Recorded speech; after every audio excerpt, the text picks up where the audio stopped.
to start. We'll talk about code or whatever we'll talk about today. It's about to start, so please hang tight while I check that everything is okay. Sound check, camera check, lights check. How's my hair? Oh, wait, I don't have any hair. Maybe put some pants on and I am good to go. So get ready wherever you are, 'cause this stream is about to start. Get ready wherever you are, 'cause this stream is about to start.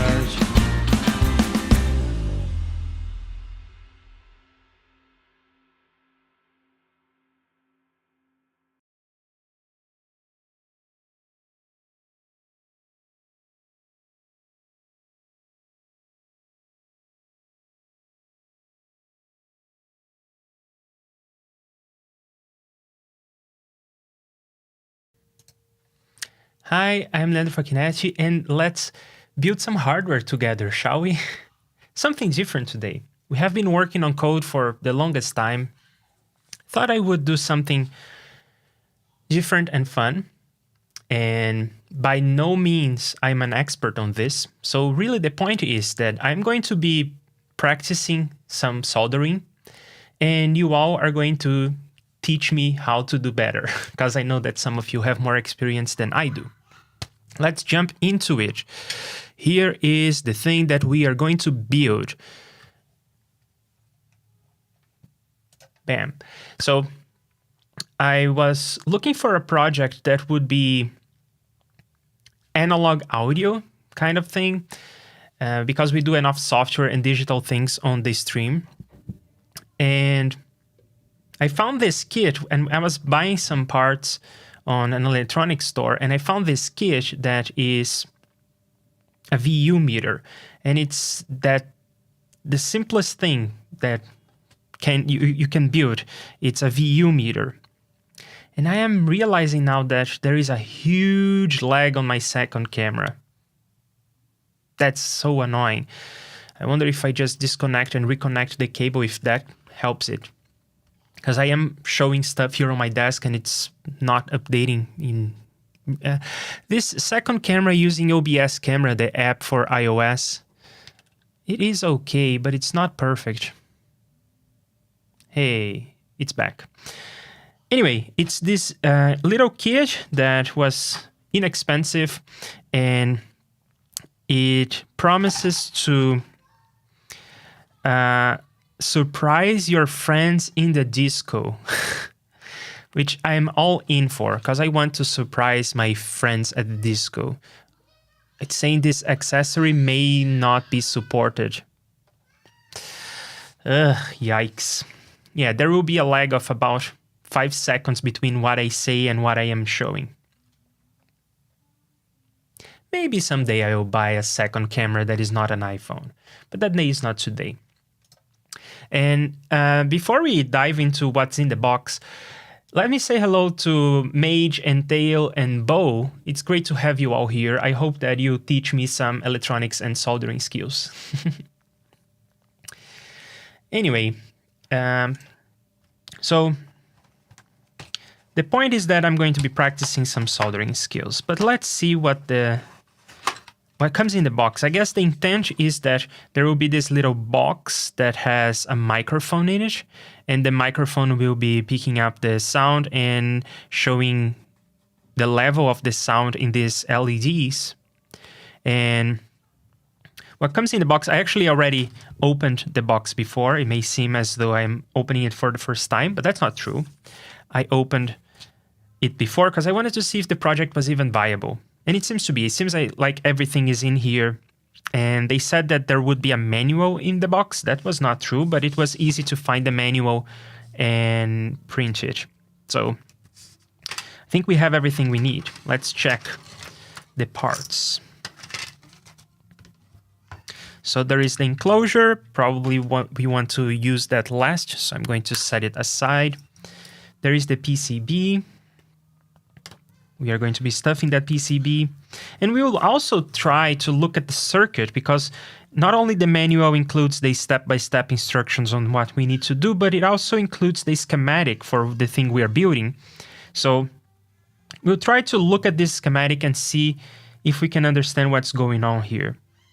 But I will focus on building the thing. If we get the time and energy to dive into the schematics, we'll do that too. Maybe we'll do that in another stream in the near future. It's not such a complicated circuit, I don't think. And some of you will take just one glance at this and will know what everything is about here. Oh boy, the lag on the secondary camera is like 15 seconds at this time. I haven't had the enclosure in the screen for the longest time now. What the fuck? I am on the normal latency setting here in OBS. Let's try the low latency setting, which is experimental, and it is probably gonna make everything not work, isn't it? Great. Let's see what you all have to say while I'm figuring out these camera issues. I love the disco illustration. A bowl of cold water for burnt fingers. I have that. Unfortunately, I cannot show it, but I have water here with me. So yeah, what's up with this? Let's try the good old disconnect and reconnect the camera. Oh man. Come on. Okay, we are back. And it's still kind of high latency, I would say, but hey, at least it's like 5 seconds, not 15. Yeah, so first there is this list here of the resistors, and that's going to be our first step. So the kit comes with resistors, some transistors, some diodes, a battery holder, a knob. We can set some of these aside because we know they're going to come in later. Usually we want to stuff the PCB with the lowest profile components first, because otherwise it would be difficult to get to them. And typically the lowest profile components are resistors. So we're going to start with them. And it so happens that there is a list here of the resistances of the different resistors and their numbers. So for instance, R1 is a 4.7 kilo ohm resistor. You know what I could do? I could delay my camera and audio by 15 seconds and then it will be in sync. Yeah, isn't that something? I guess I will try it. Let's see. Let's see what happens. I can show you what I'm doing for entertainment purposes. So I'm going to come into my camera. Oh, actually, my camera is hidden in this source.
I don't love it. Oh, yeah, and the sound is gone. The stream is going to be riddled with technical difficulties, it seems. Anyway, you should be hearing me now.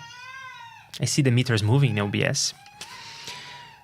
Yeah, resistors. Let's get to them. And we have several values of resistors, and it doesn't really matter what values we do first, I don't think.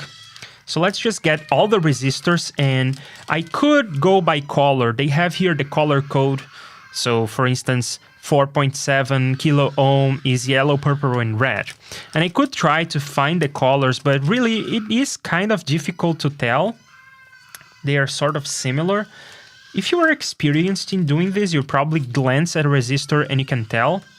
But I am not like that. So what I will do instead of trying to read the colors is I'll just use a multimeter to measure, and I will have the actual resistances, not just the reported resistances. Yeah, the audio is back now. Thanks for confirming that on the chat. And really, yeah, technical difficulties happens to everyone. All right, let's measure resistances and put the resistors in place. I bought some stuff that hopefully will make this easier for us. And you don't see it yet, but what I bought is something that holds the PCB in place. Yeah, and Bo is confirming that he does that too. He just measures the resistances with a multimeter. It's more accurate too, because who knows, maybe the manufacturer got it wrong. And I could put it like this, or I could put it like this. I think it makes more sense to put it like this on the holder. And in 1 minute or two, you will know what I am talking about.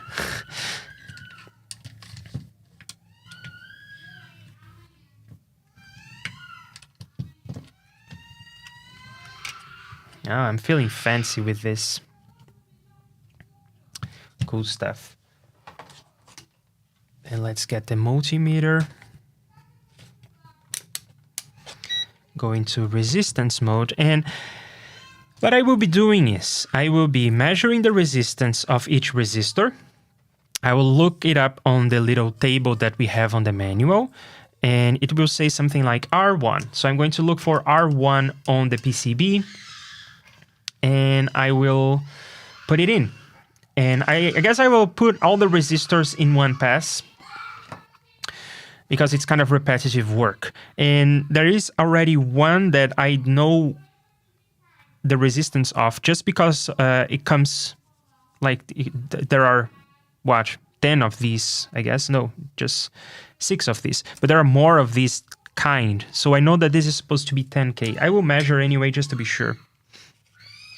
And Bo said that I needed to buy alligator clips, and I said that I had them. I just had them on a box.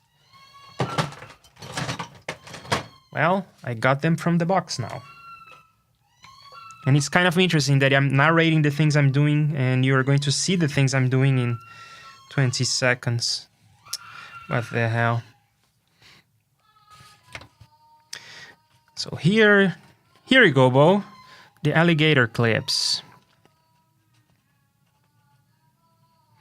And this is supposed to be 10K, and it is 10K. So this is the only kind of resistor that there are multiple of. So let's just find R4 to... No, it's R4, and then from 10 to 14. I already see R4 here.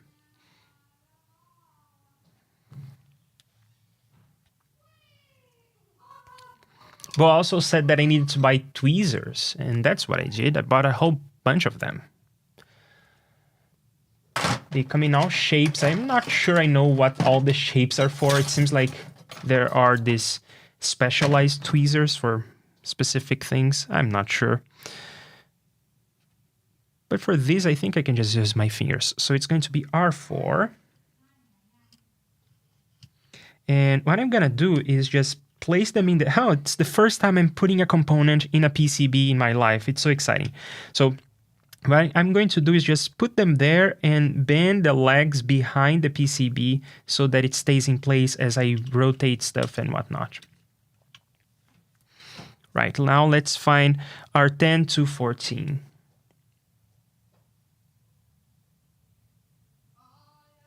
It's funny that they have a bunch of resistors here, but they decided to not number them sequentially.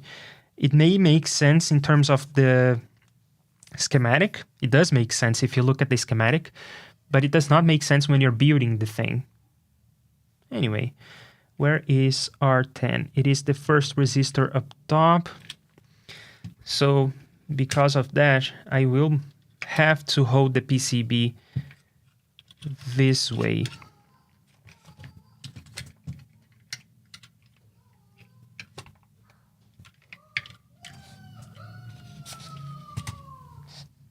So I have a story to tell while I'm stuffing the PCB with resistors, which is probably the most boring part, the grunt work of electronics, I guess.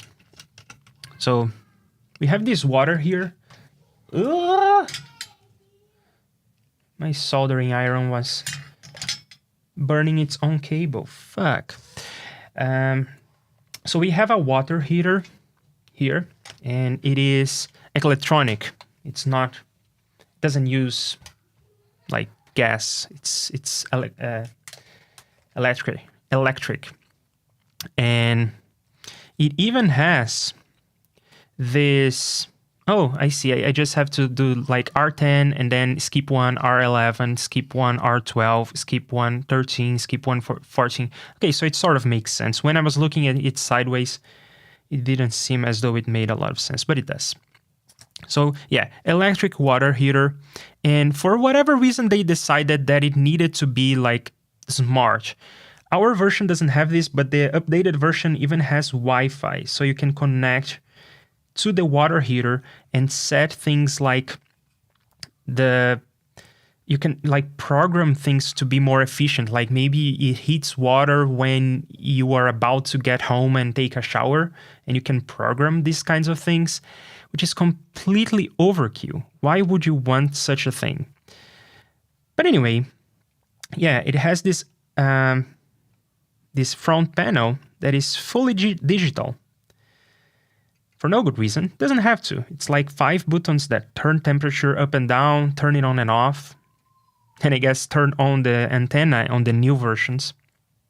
Anyway, they have this front panel. And then we noticed that the front panel was misbehaving and the water heater was no longer heating the water.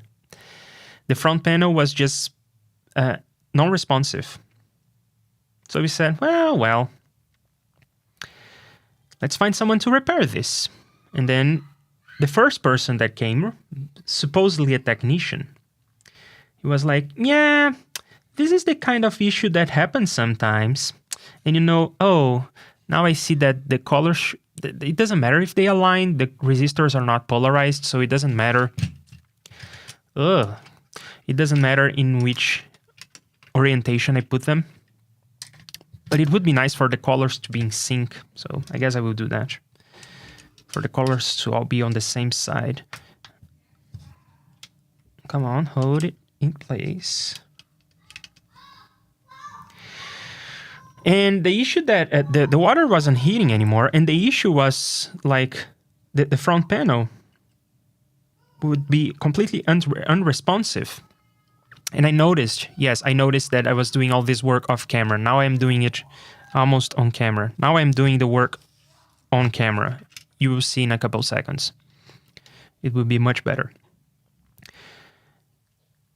So anyway, as I was saying, the front panel was not responsive, but it would spring back to life from moment to moment. So usually these kinds of intermittent issues, when they happen, it's super annoying because they never happen in front of the technician.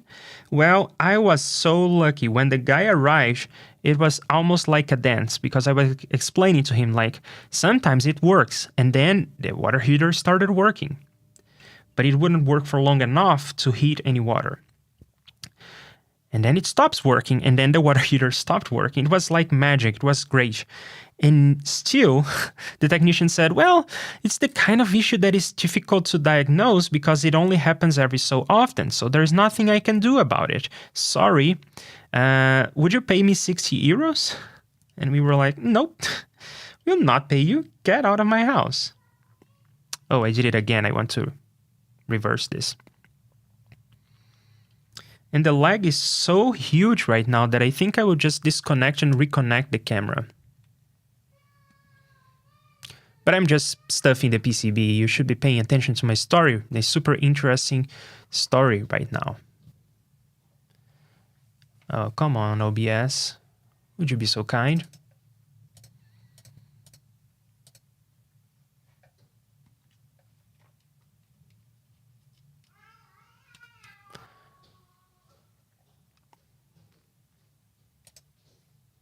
Are you completely gone for good?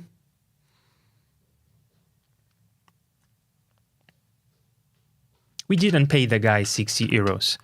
We just sent him back home. Then we got some other people to come over.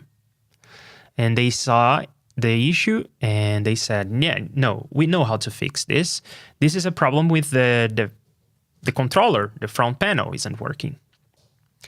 And we know how to fix that. What we need to do is to take the water heater apart. We need to take it to our place. And then it will be difficult to get all the parts and everything. But so it will take a while. It can be like 15 to 1 month, 15 days to 1 month. So you will be without hot water for this long. And it will be around 1,000 euros to fix it. That's disappointing, right? To pay 1,000 euros to fix a water heater. And then we got in touch with the landlord because we rent here and the landlord was going to pay it. And they said, that doesn't make any sense. A new water heater, when we bought it, was half of that. It was like 500 euros. Why would we pay 1,000 to repair one? Let's just get a new one. So we started getting a new one. We went to the store and they said it would take them like about 2 weeks for them to come here and deliver and do all the things they needed. And we would be without hot water for that long. Hey, the camera's back. For a couple minutes probably, but it's back. Can you turn sideways? Okay.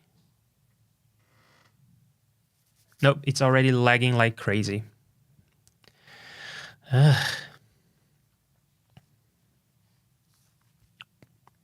You know what I could do? Take the main camera and put it here, but that would take me half an hour to do.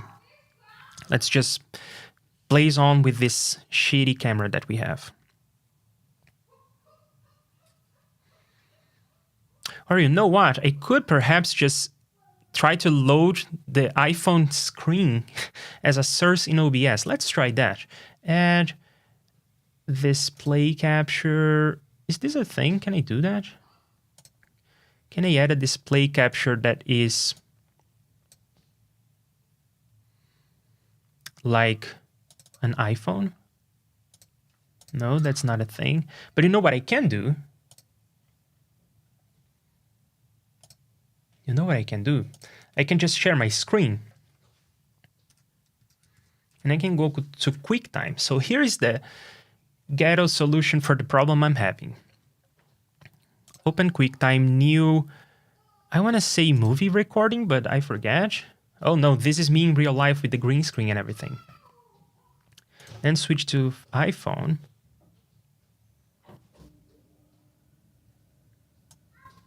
Is that not gonna work? That's too bad. I thought I would at least be able to see the thing in QuickTime. That always works. Why is that not working? My iPhone kind of detected that QuickTime wants to see what's on the screen. What's up with that?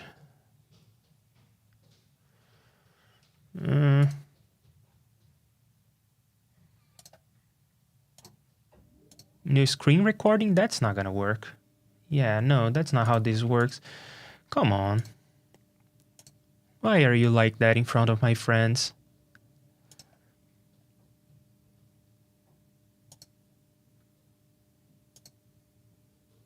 It just plain doesn't want to work today. Well, maybe let's try the good old disconnect, reconnect with QuickTime. And from electronics, it became the stream of Leandro tries to fix his secondary camera. But you're still hanging there for that story, right? You want to know what happened to the water heater. There is a great punchline, let me tell you. So look forward to that. Maybe if I QuickTime myself, is that a thing? Can I QuickTime myself from the phone to the computer? I don't think I can QuickTime myself. Not QuickTime, FaceTime. Can I FaceTime myself? I don't think I can do that.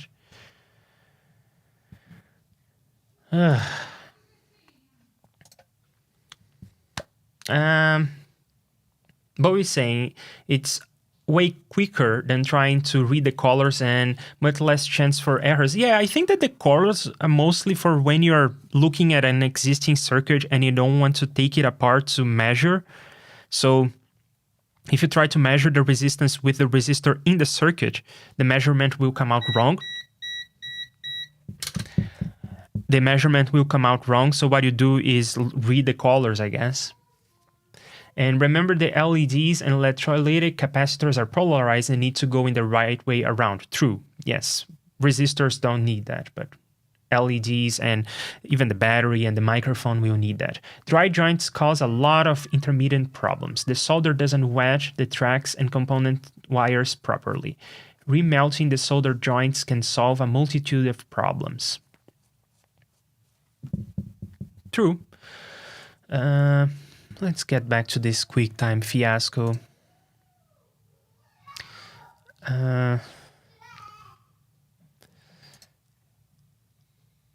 Let's just restart everything.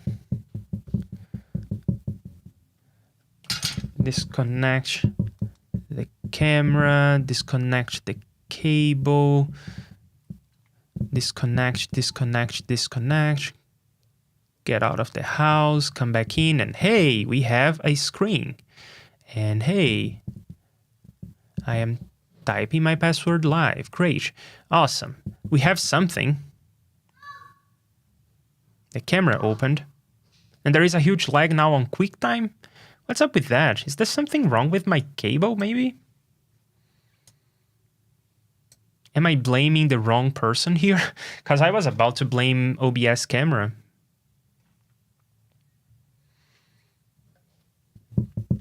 My cable may be busted. Or maybe QuickTime doesn't like sharing the camera like that?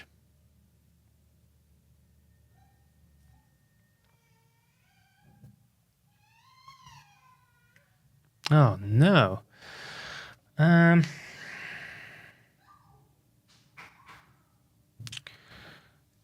FaceTiming myself is not a thing. I don't think I can do that.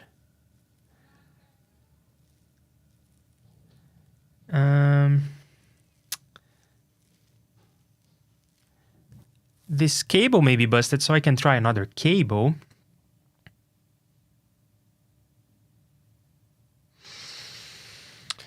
Yikes. I will try some things and I'll be back in a moment.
Okay, think of a clumsy setup.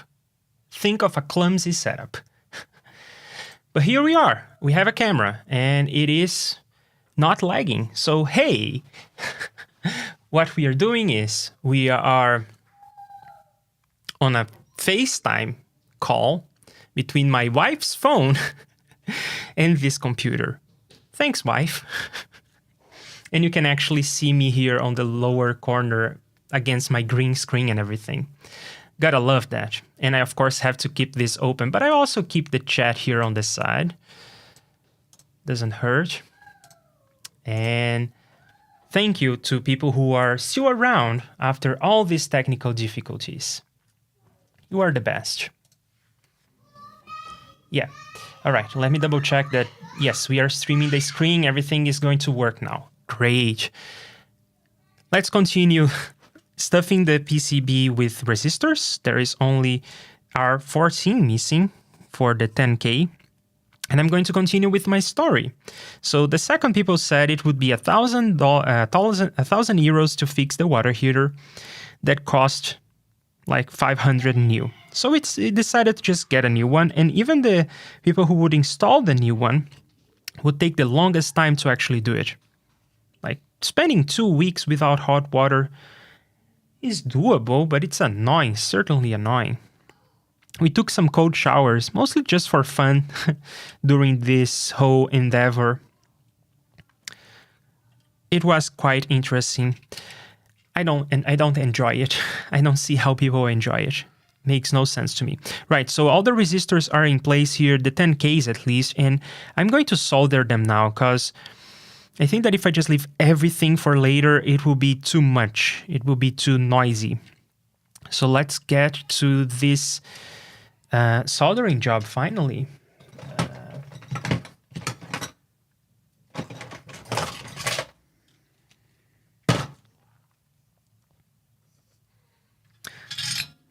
So let me concentrate for this one because it's going to be the first one.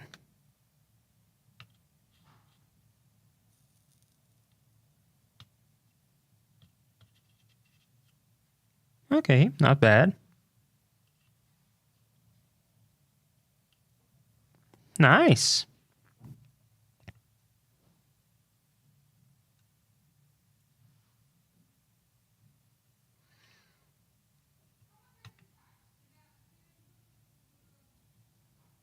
Oh, I can see why people enjoy this. It is very therapeutic.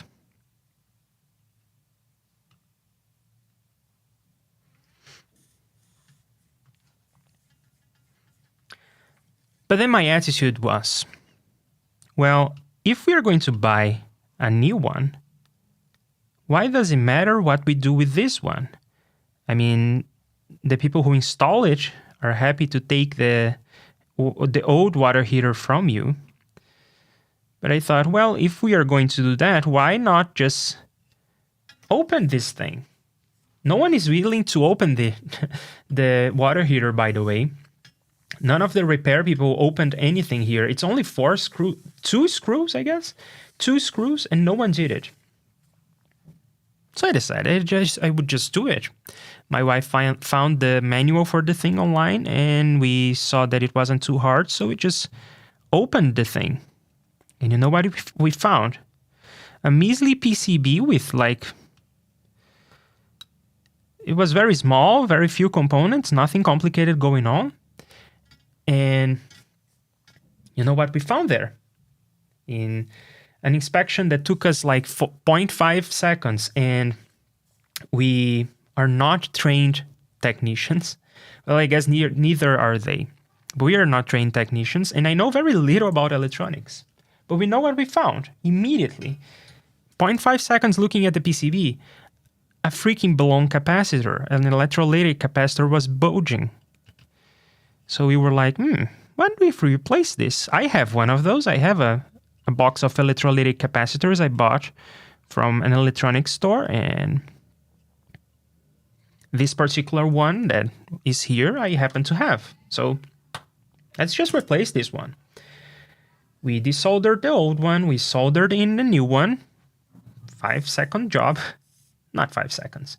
You can tell my soldering skills aren't that great. So 5-hour job. And we put a new one. And you know what? It worked. With 5 cents and 1 hour, we fixed the thing that people said would take 1 month and 1,000 euros. So that's why I am learning electronics, because I don't want to be fooled like that. Let's see what you have to say. You are teaching me how to do things better. Are you getting high from the flux fumes? Yeah, people say that you're not supposed to be breathing these fumes, but for the sake of sound and video, I am in a closed room with no ventilation. So that's what I'm doing for the art. I am getting, I guess, cancer for your benefit, for your entertainment. I hope you enjoy it. Neat trick to know if you have the right temperature. Heat the wires, boards with the iron. Then apply the solder to the wire and board, not the iron. That's what I am trying to do. That's what I was told on the internet that is what you're supposed to do. I'm probably not doing it perfectly, but yes, I get the intent. You heat the parts and you put the solder on the parts. You don't heat the solder itself, or it's going to stick to the soldering iron. It seems that like that's what's happening to me here, really. It sticks to the soldering iron. The iron is the right temperature, but it's crucial that the components are. True enough, yeah. And oh, check this out, no latency. Not the best quality video because of the, I guess, the internet. But hey, FaceTime is peer-to-peer, right? So we are on the same Wi-Fi.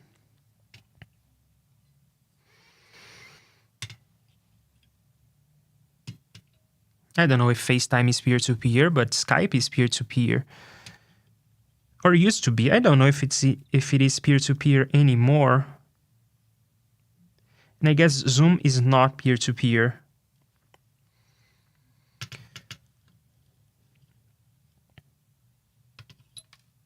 Yep, that one went away.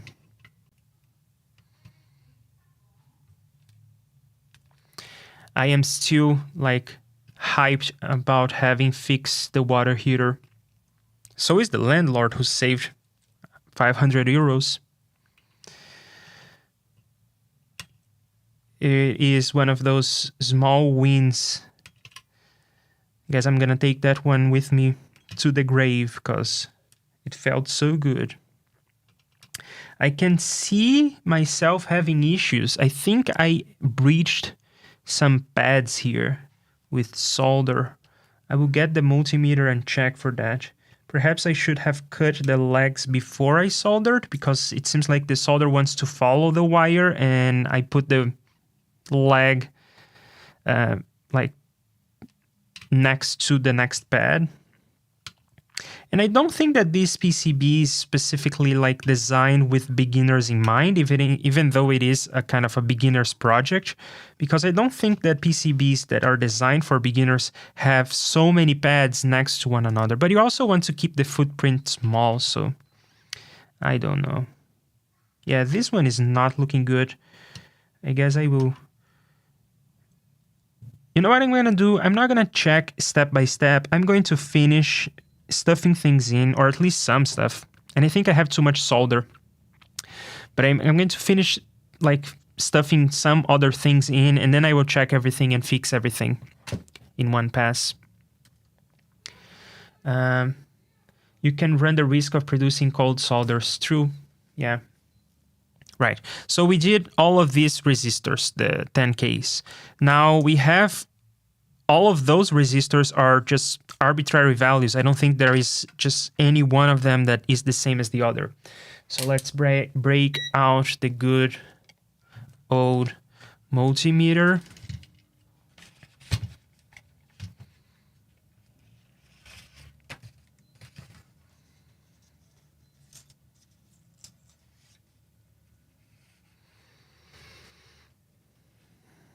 And this is 260K. What is the closest to that? None of them. This is 4.7. Oh, it is not it's not 200K. It's 0.200. That's the clumsiest way of just saying 260. So that's R7. We have R7 in our hands here. Now we find R7 on the board. And it is right there. Oh, I'm having trouble keeping everything on the shot now that I have less control over the zoom, because on the app that I used, it didn't work, but I had complete control over things like zoom, exposure, and everything. On FaceTime, you have control over none of that.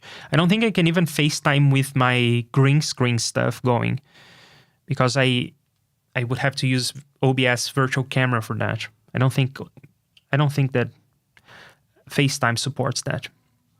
Anyway, we have R7 in place.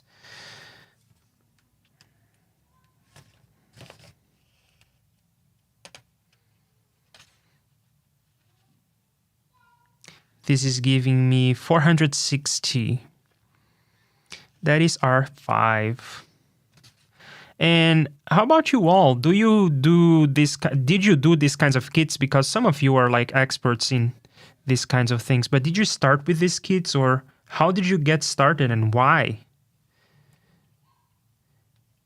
As for me, the why is probably because of analog modeling, actually. I started with like digital signal processing. I guess my path is the opposite of the path of history, because I started with digital signal processing, and then I saw some people talking about analog modeling, and I was like, how about I learn some of that? And then I got into electronics, I guess, or I'm getting into electronics. This guy is 148. You know what this is? This readout is kind of weird, because when it had like 260 or 70 ohms, it was showing us 0.200K, but with 148, it is showing 148, which is, of course, the sensical thing to do. It's the best thing to do.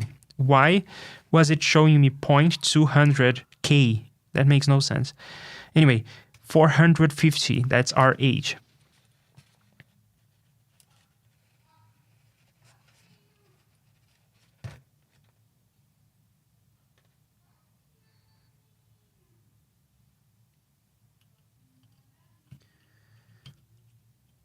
Oh man, I really want to impress my friends at the disco. Probably because of the measuring and everything, this is going to be the slowest part, I think. I'm going to regret saying this later, but it seems like this is going to be the slowest part. This is R2 because it's reading 44.7 mega ohms. So that's going to be R2, 4.7 mega ohms. R2 is way below on the PCB.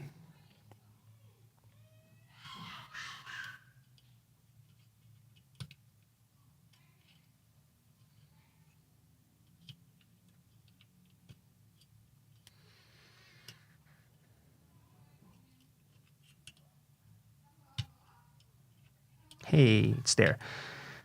And I guess another thing that got me interested in electronics was watching some streams by John Tidy from the Reaper blog, who was doing some soldering streams, and I found that very enjoyable to watch. Now that I'm actually doing it, I can only imagine how stressful that must have been for him, or I guess it is for me, because I don't know what I'm doing, and not knowing what you're doing when you're doing it live in front of an audience is always nerve-wracking. 66 kilo ohms, that must be R3.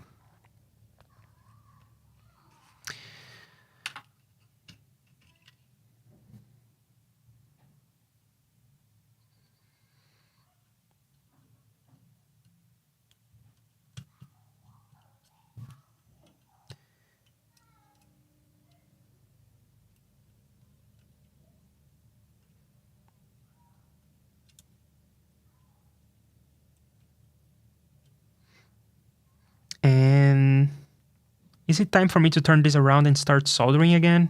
Let's do all of them. Let's do the resistors, and then we can even check if I didn't bridge any solder pads or something. You are 11 ohms. What's the point of these very low resistance resistors? Why are they in the circuit? I guess, looking at the schematic real quick, I guess they're limiting the current to the LEDs. But 10 ohms, that's very low. R9, that's who you are. You are R9. You go here.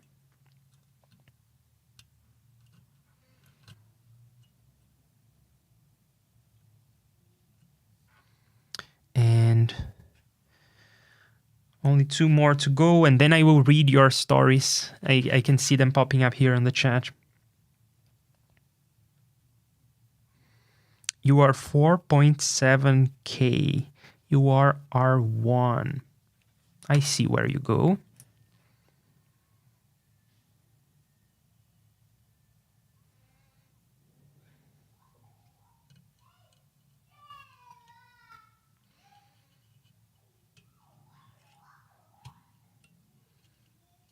Oh, and you know what I did to the first people who came here, or not the first, the second people who came here and said it would take 1,000 euros and 1 month to repair? I sent them one long, nasty email describing the process of fixing the thing and saying that they were dumbasses. Never got a reply, but it felt good to do it. And there is only one resistor left. I'm still going to measure it, because if I get the wrong value, then something is off.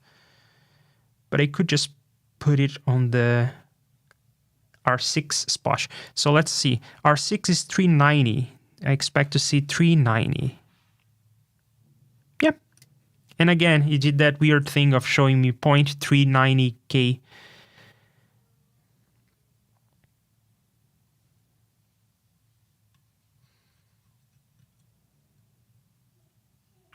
I even mentioned like the ecological cost of building a thing like a water heater and how they were doing the worst possible thing to the environment and everything. So I guess they thought like, millennials. Okay, before we actually get to this, let's see what you all are saying. I haven't done much since the 80s. My degree was in electronics and microprocessor design. Oh, that sounds awesome. But I went into software. It's also awesome. I still remember valve theory. Okay. But no one was doing microprocessors with valves. Why have you had to learn this? Do they still teach valve theory these days? I always loved anything tech plus tinkering. Started with taking things apart and never reassembling things. I did that a whole lot. Matured. I still do that, actually. I cannot let things go without dissecting them.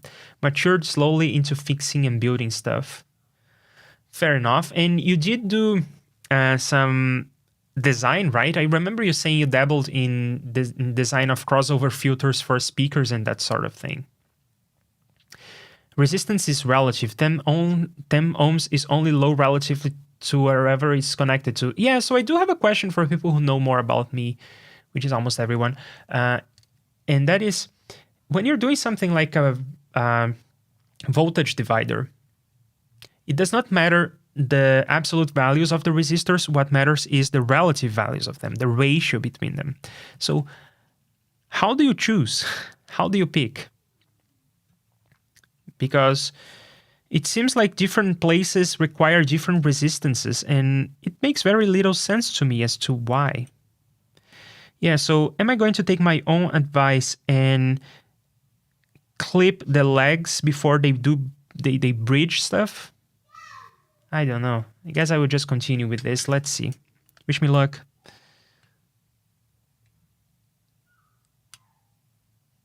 That was a good one.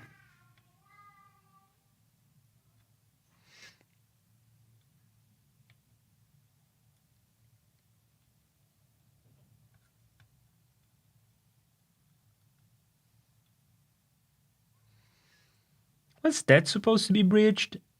it seems like yes, because these two are bridged and that one is bridged as well. So I think it's okay.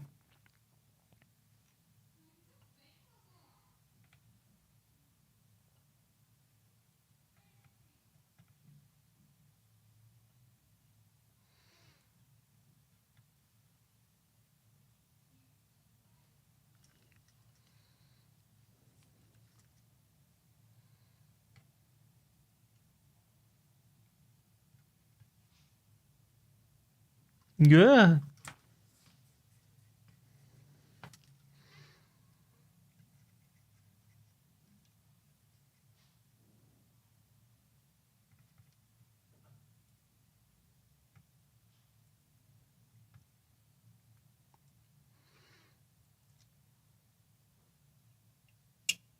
So what do you all think of my technique? Am I using too much solder, too little? Anything I should be doing differently?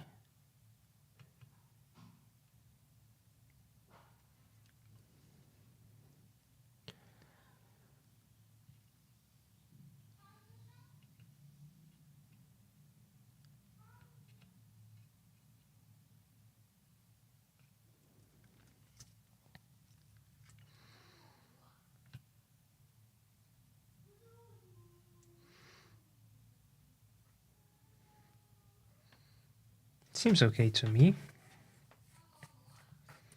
We'll see. Place your bets. Do you think that this is gonna work? Do you think I will impress my friends at the disco?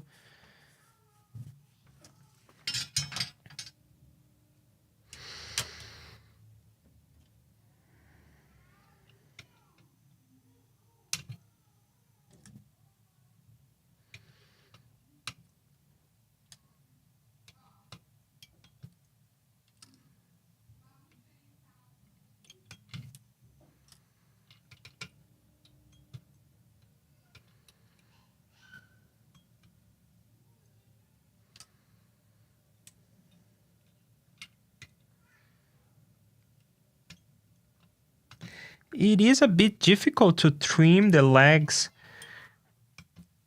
close to the solder joint. Maybe I'm not using the right kind of plier for this, the right kind of cutter. Could that be it? Do I need to get some other tool that cuts closer to the joint, or should I be like using it differently? That's a question for you all.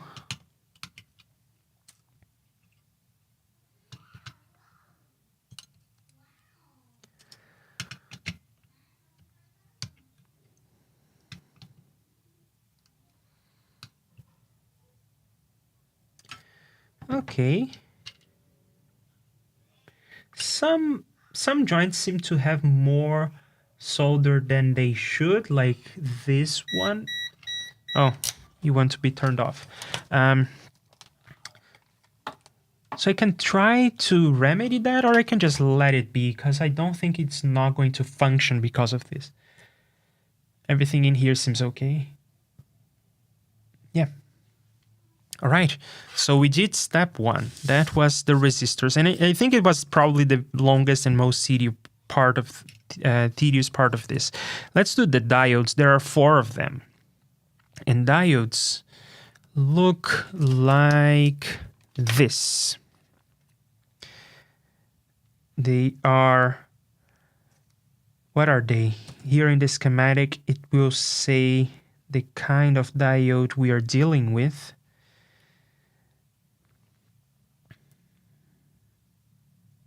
They are BAT85s. I didn't know that part number. I was expecting something like 1N4148 or 1N914, but BAT85 I didn't know. But they seem to be like just good old regular diodes, like the ones I mentioned, and they are the so-called switching diodes, which I guess is like for things that need to alternate very fast, like audio that goes up and down in voltage very fast. And yes, it is BAT85.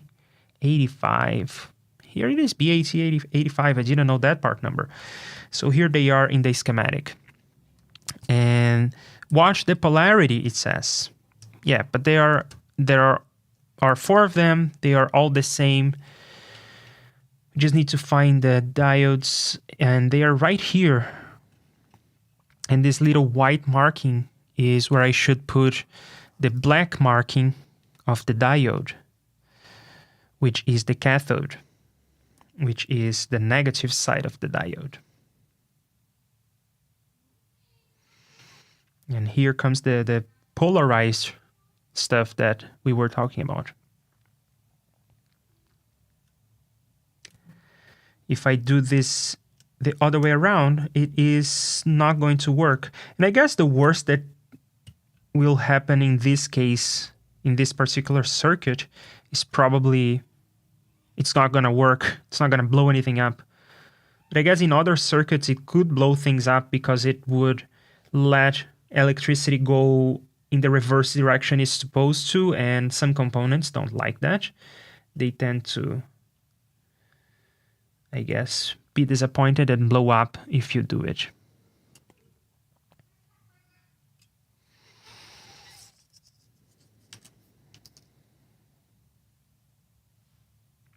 These are trickier to put in place than the resistors, I guess, because they're the component itself is a bit smaller.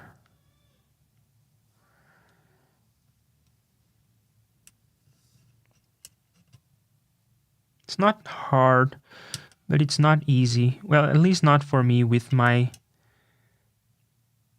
huge hands.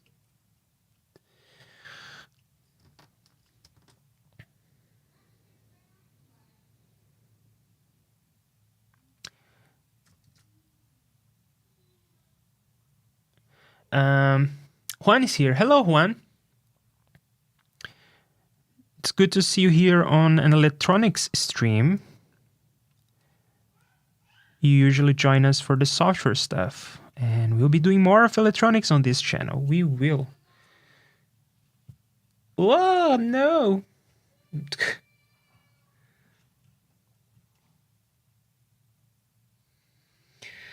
I bent this in a bad way.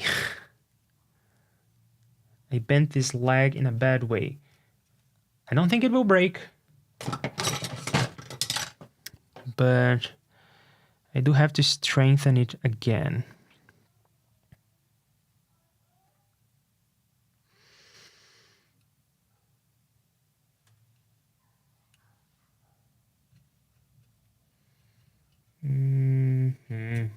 There you go.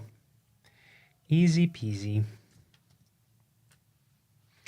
Oh, if I do this, then you don't see my camera. That's better. It's all a system of combined values. So I guess this is in answer to my question about how to choose the resistance values when doing something like a voltage divider, because in a voltage divider, it is the relative resistances of the two resistors, not their absolute resistances. So I guess this is in answer to that. It's all a system of combined values. Sometimes a circuit is isolated and you can pick whatever values you please. But more often than not, you need to take everything into account. So I guess it is the case that the resistors in the voltage divider are going to interact with the rest of the components. So say there are like capacitors or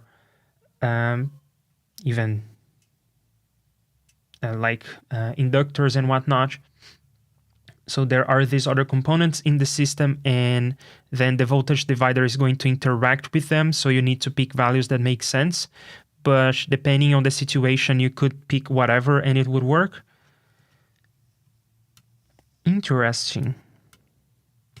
Yeah, I guess in some situations you would choose a voltage divider because you want to divide the voltage, but also you can kind of leverage that resistor to do something like a filter. So you get a 2-for-1 kind of thing.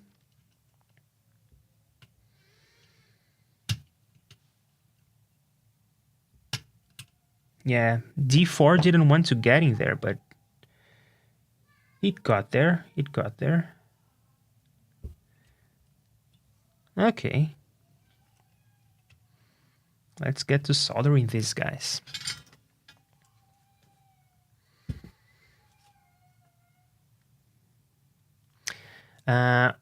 On a transistor, say the emitter base voltage is 6 volts maximum and the base current is 5 microamps and milliamps maximum. You pick the resistor to set the base at the appropriate voltage while respecting current flow. Oh, I see. Yeah, so while the voltage doesn't really care about the absolute values of the resistors you pick for a voltage divider, so the voltage will not care about the absolute values, but the current will change. That is true. And these solder pads are so close that I think they're bridged. I'm going to pretend that they're bridged. Oops, messed up. See what happened there? I put the solder on the soldering iron and then it got stuck. And then I'm trying to clean it up, but it won't come off. Do you play this game where you're like fighting the solder blob, trying to get it out of the soldering iron and it keeps going around? That's fun.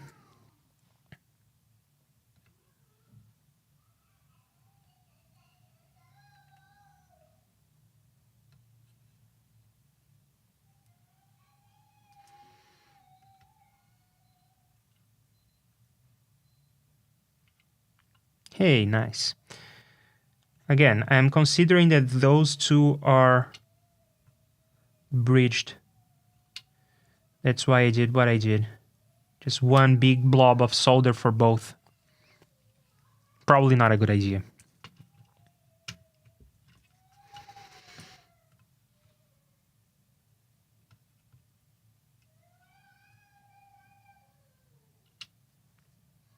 There you go. I think I did the diodes.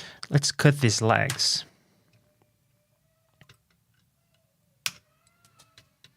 This one jumped across the room. Do you all ever get poked in the eye by a flying leg of a component? Because that seems like the kind of thing that would happen to me.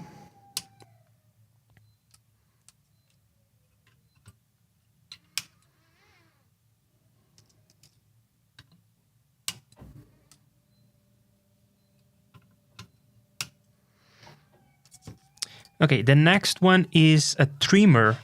Speaking of voltage dividers, but I think that this one is going to be used as a variable resistor. Yeah, it is used as a variable resistor, not as a voltage divider in this situation. Anyway, where is that guy? Here is the potentiometer.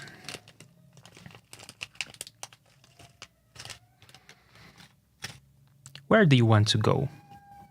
There's only one, so there isn't a lot of discussion to be had here. And it goes there. It's the only place that fits.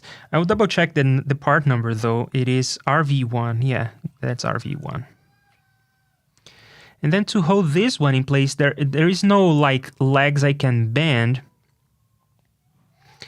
So I guess I can just put it on the desk now. The desk will hold it in place.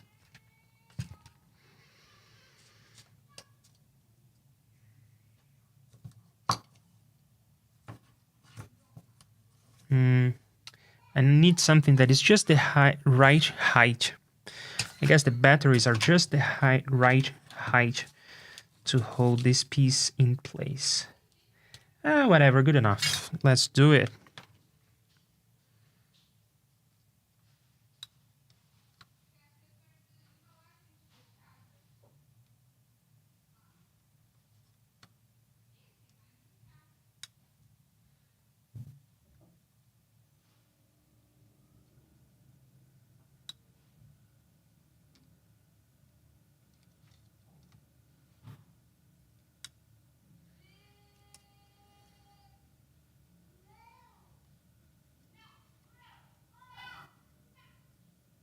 It's there.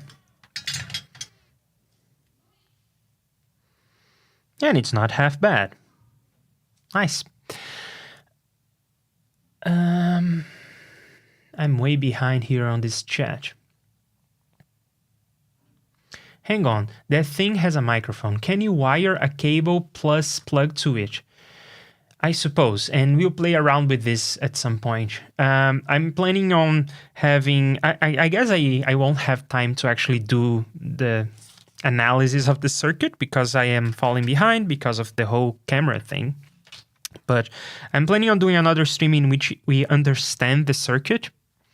I thought of perhaps just breadboarding and understanding the circuit first and then building it later, but I thought that building and playing around with solder was going to be fun, so we started with that. But then analyzing and understanding the circuit and then playing around with it, variations, because really, this one is probably just going to be a toy that if I am happy, if I am lucky, I will be able to amuse my kid with. But knowing how to do a VU meter can be useful for other projects. So we can play around with like trying to feed audio coming out of my audio interface into this and see if it behaves like a VU meter should and that sort of thing. Isn't it crazy that a FaceTime call is better than connecting my camera with a USB cable?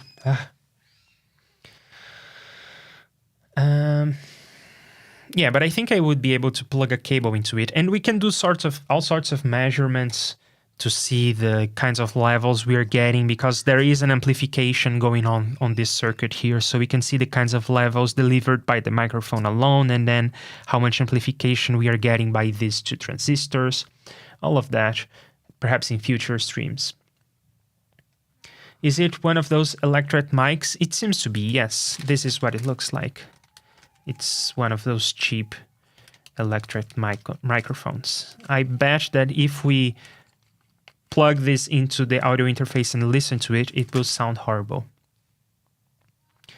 Whenever I have time, I'll join. I'm bouncing a video for YouTube, very meta, and ordering some stuff. I didn't know you made these kinds of streams. Making a VU meter sounds really fun. I haven't soldered for a while now. What's the name of that DIY?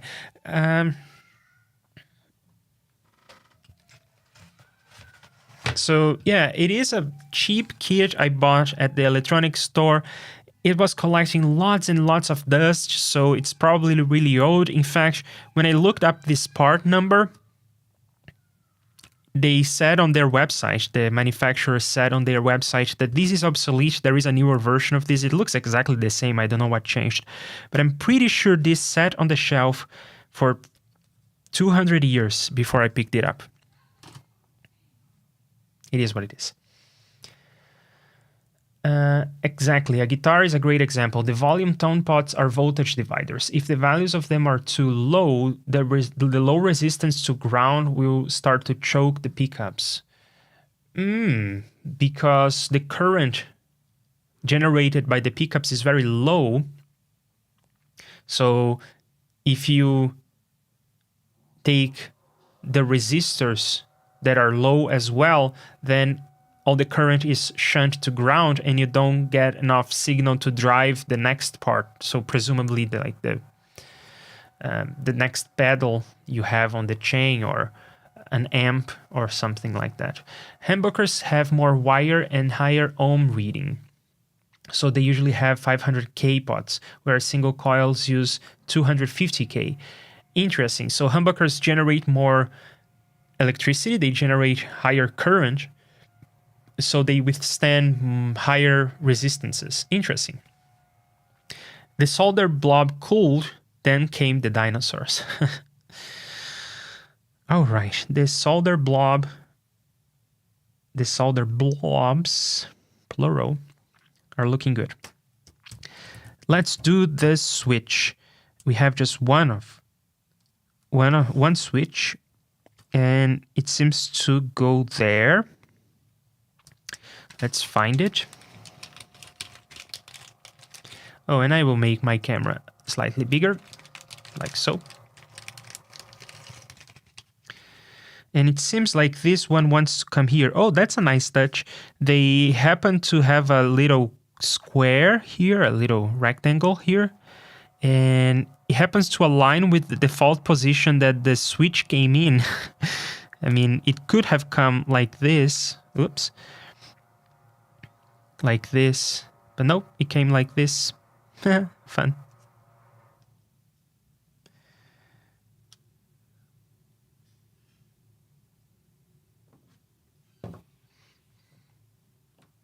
No, this one is too high. What can I get? Guess the batteries again? Yeah, the batteries are just the right height for the job.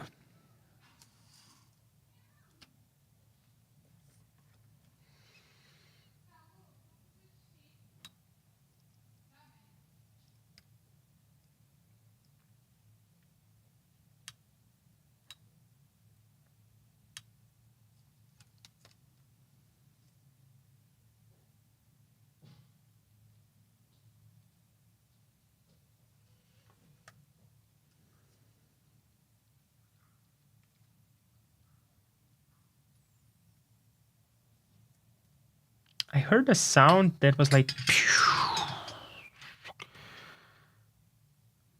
Did I mess something? I don't know. I think I am putting too much solder in my joints. I think I will put less of it moving forward. Speaking of moving forward, step 5, the battery holder. I set that aside before, it's time for it now. It is E1, and it's a big, big, big thing that only fits one way. So you go like that.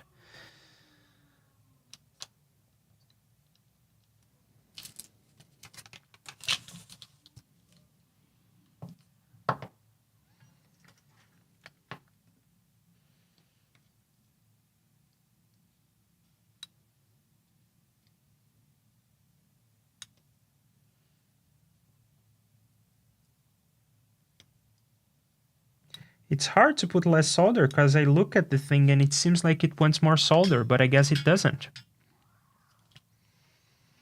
Yeah, even if I put less solder, it still seems like it is fine. Perhaps it's still too much. There is a picture, not on this kit, but there is a picture. Oh, there is a picture on this kit, yes, showing what a good joint looks like and what a bad one looks like. And I am sort of having the bad one where I have too much solder. Practice makes perfect. Let's continue. We have 7 transistors, and that's 3 likes per transistor. So we're talking about 21 opportunities for me to get better. So we have some BC547s. Those are your typical NPN transistors. And we have 7 of them. They are right here on the board from T1, T2 up to T7. And given the little shape that was drawn on the board, they will only fit one way. And here I have all 7 of them. So let's get to... Oh, come on. They're hard to get out. And do they say... It's interesting. They don't say BC547. They say C547B.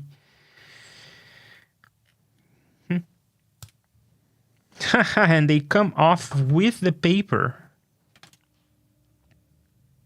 Cool stuff.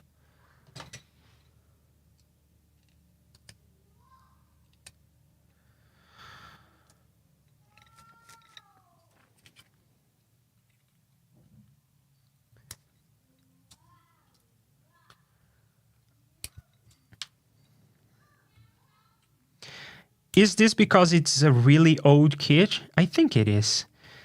Because I haven't had that kind of issue with components before, where they stick to the glue. Ugh. And this is the stuff that they don't talk about when they do like videos about soldering. It's this like practicalities that really make or break the experience for me.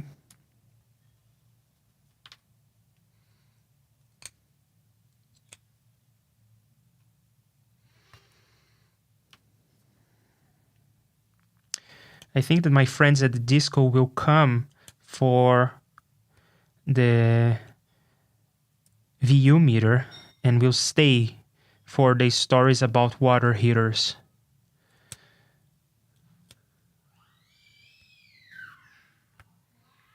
They wanted to charge me 1,000 euros. What? I can't hear you from all this loud disco music. Water heater, I said. Okay, we got all the yuck away. These parts are going to be trimmed anyway because they're the ends of the legs, but still I wanted to take them out so I could squeeze the thing through the hole. And they are all the same, so it doesn't matter which one I pick. And they are in a weird shape because the legs are just in a row, but on the PCB, they actually go in a triangle. So I guess I sort of have to like bend the middle leg of all of them away from the straight part. So it's like a small circle that has a straight part to it, and I want to bend the middle leg away from that. And that's what I am going to do. And I'm using the needle, the plier again, instead of the tweezers. So guess it's just who I am. I have the tweezers now, Bo, but I'm still not using it.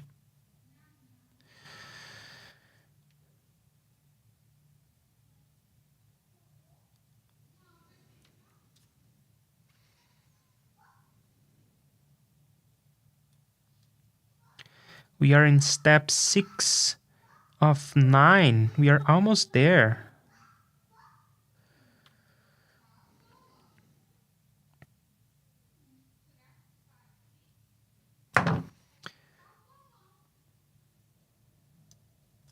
Yes, with that little twist to the leg,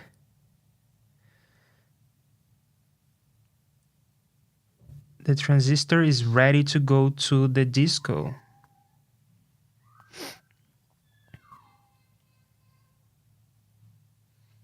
You can't dance with straight legs, right? That's what's up.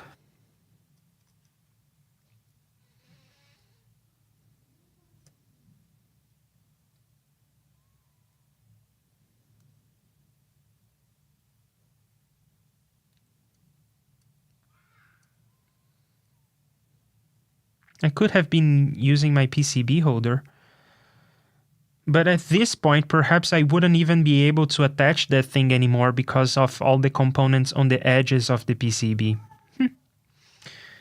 Anyway.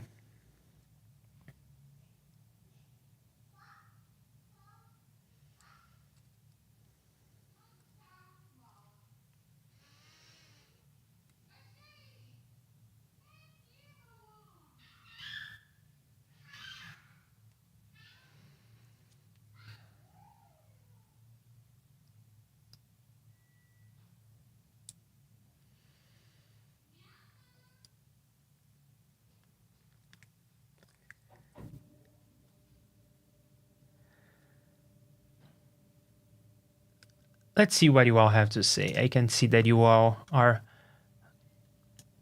talking here on the chat. I have to go. Have a nice day. You too, Juan. You're probably gone by now. But anyway, thanks for stopping by. Fun fact, most old school synths from the 80s like the DX7 have the battery pack soldered to the PCB rather than in a battery holder. These old synthesizers were battery powered? I didn't know that. Or is it like a battery just to remember the settings like a motherboard on a computer has? That makes more sense, I guess. But that means that if you wanted to replace the battery, you would have to desolder the old battery and resolder a new battery. That seems annoying. And I guess with the repair people here in Portugal, it would be 5,000 euros to do that.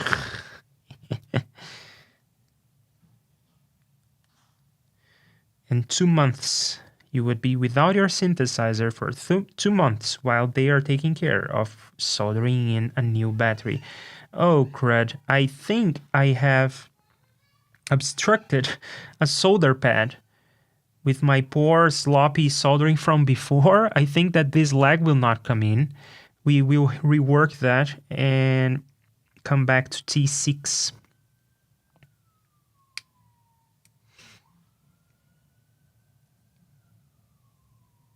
Come on. Oh, the same happened to T7. Yeah, it's not gonna go in. Can we fix this with just the cutter? Yes, I think I will get away with this.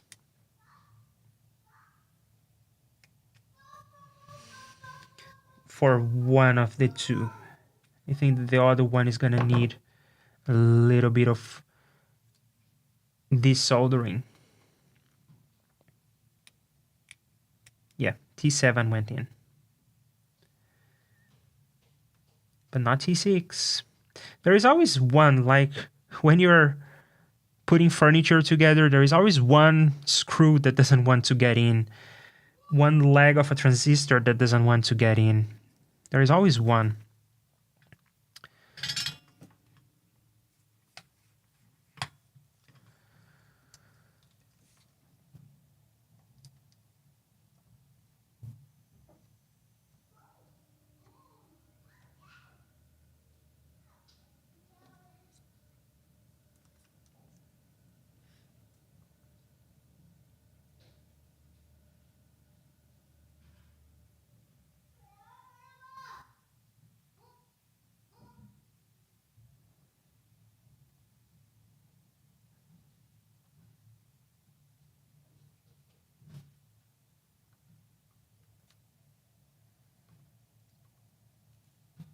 Can you see that on the camera? Yes.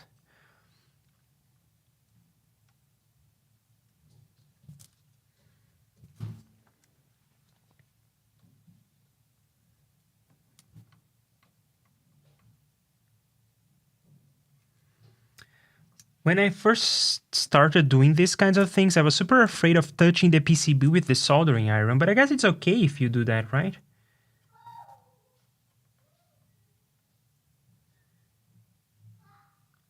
The whole PCB is like, I don't know, silicon, something like that, so it takes the heat and it doesn't get damaged, unless it's a lot of heat probably, but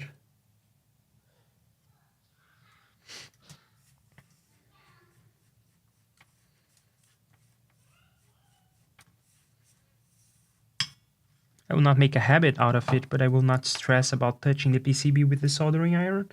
And there is one tricky one here. Got it. And one last one there. I could trim the legs to make my life easier, but I want to finish this.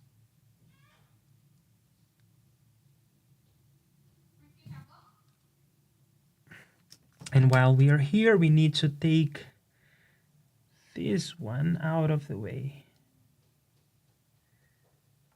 Yep, I cleared the path there for T6. Let's put T6 in, solder it, and then trim everything and go from there. Where is T6? There it is. Will you go in now? Ah, like it's nothing. Just went straight in. Awesome.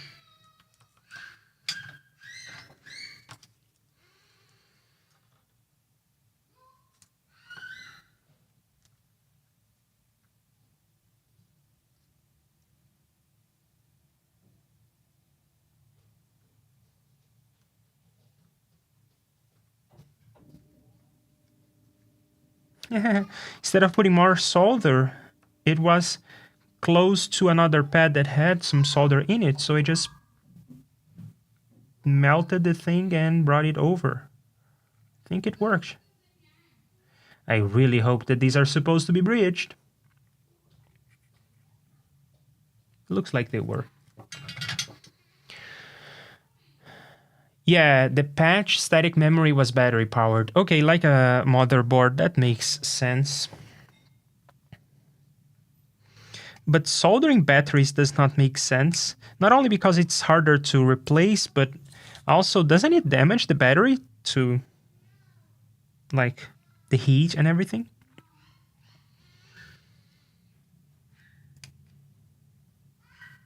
Here I think I have a breach that I shouldn't have. Can I just like yeah, this is not good. This here doesn't make me happy. Let's rework this.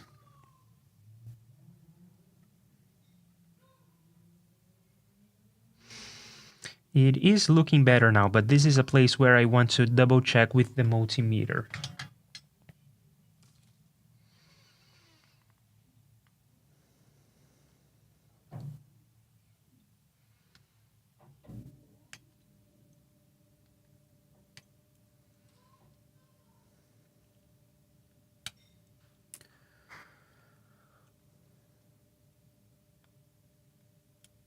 Oh, this will be over too soon. There are only a couple pads left.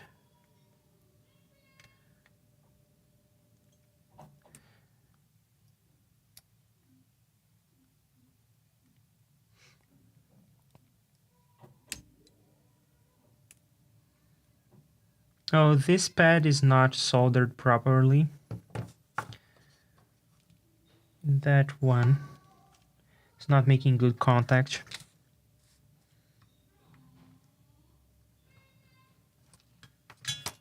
Much better now.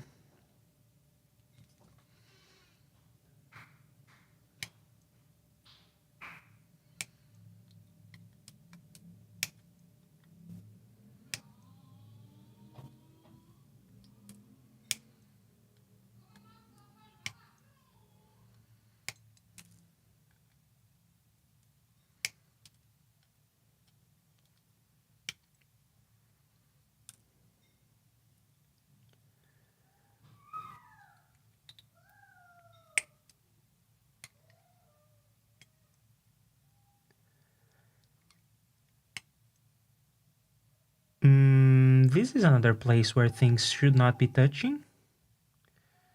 Yeah.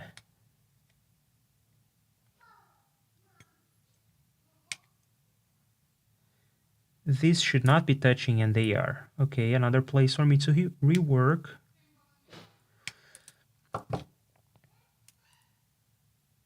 And this one doesn't have enough soldering there. Okay. The transistors are coming out very tricky. Okay, that does it.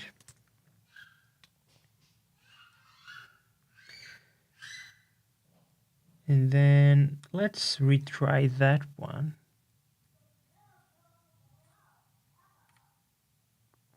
I think it's better now.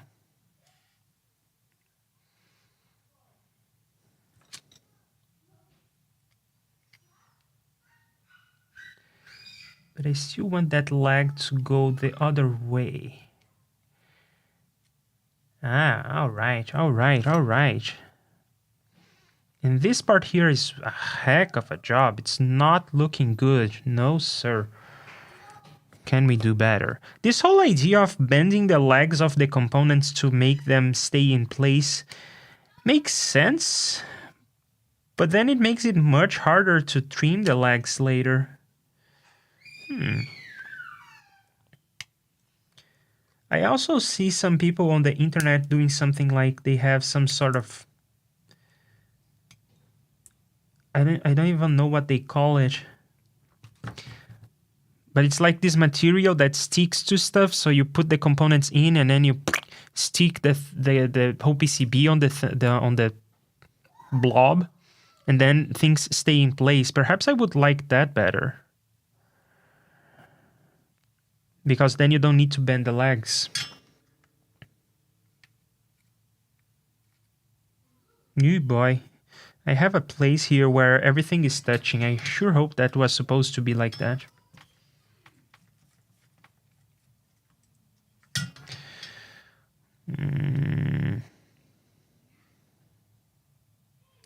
Here, this situation doesn't look too good.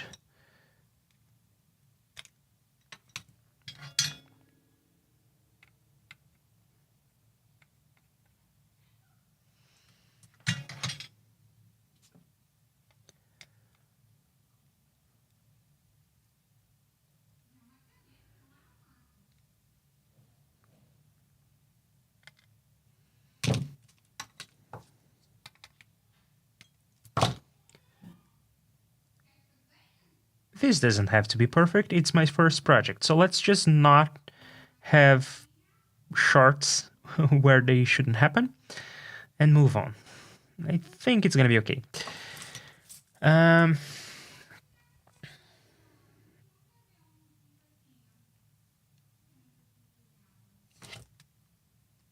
Bo says, what happened with the battery when the battery ran out? Memory erased? Yeah, so you had to make backups either via MIDI or cassette tape. Okay, that's why we have a working cassette tape recorder in our AX73 plugin. And Mage had a DX7 in the 80s and a Juno and a Tascam Port Studio. I've seen it. Does it do anything? I only played with presets. Cool. We have lots of old synths at work, but I don't think we have a Juno though. Some tips about soldering. If you finished, solder another joint and don't touch soldering iron more than 30-40 seconds. Better to put some solder on iron tip to prevent it from overheating. Every time before soldering, clear the tip from old solder. It would make the process clearer and better. Let's do that right now. Thanks, Siwitz. Looking forward to hearing about your update tomorrow on the C++ Digital Signal Processing Juice study group. I use a wet sponge for that. That's what I just did, but to cool and clean it.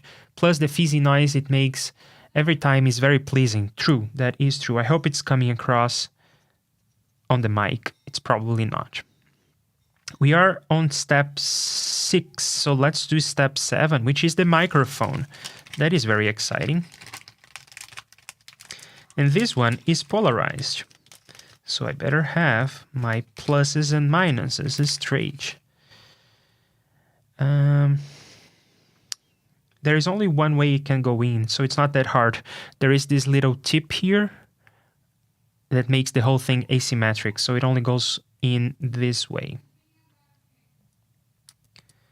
And that little flange is next to the negative, which makes me think that it is something like ground.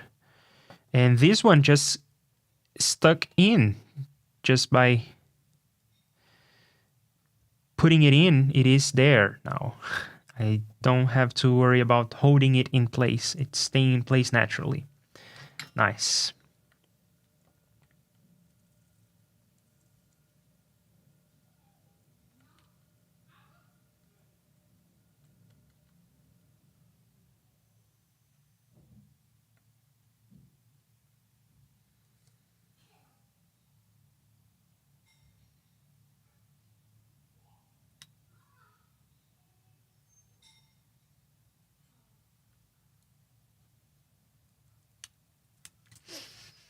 Nice.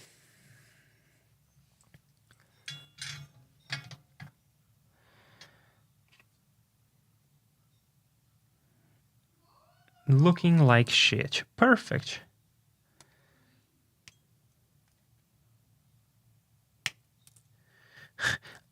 The solder blob was so large that it cut the solder blob. Ugh. Yikes. The focus isn't great, so you're not able to see it. I will figure out this text situation for next time.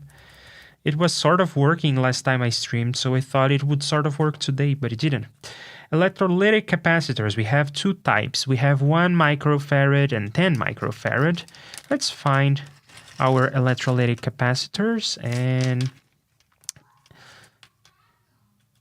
we have 4 of them. That is right. Let's find the 1 microfarad one.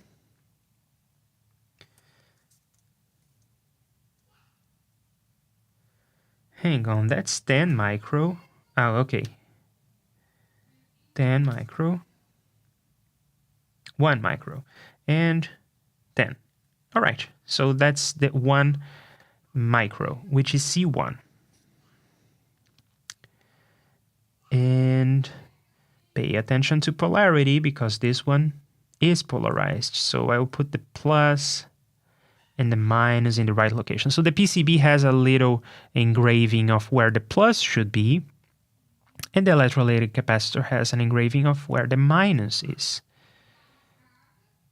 Easy enough. I will do the bending like so. And let's put the rest in, whatever, we'll do the soldering in one pass. So all the other capacitors are the same value. It doesn't matter where I put them, just make sure to put the plus and the minus in the right directions.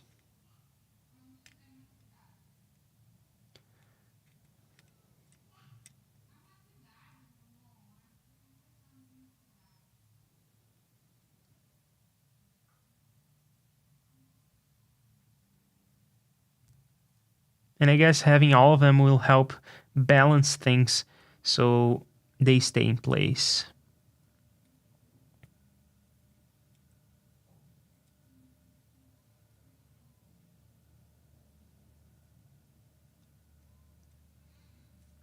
And the last one.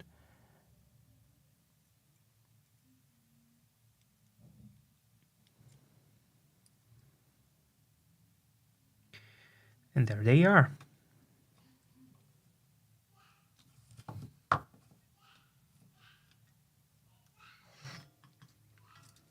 I'm almost running out of solder, but I have another pack, but it's still fun.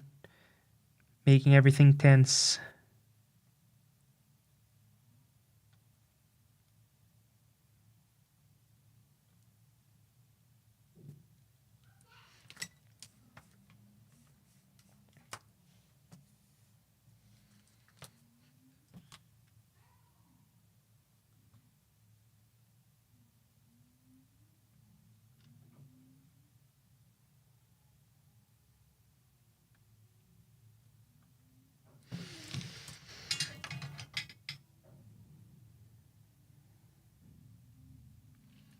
This one looks like crap. Let's heat it again. Now it's better. Now this is a textbook solder according to this little diagram.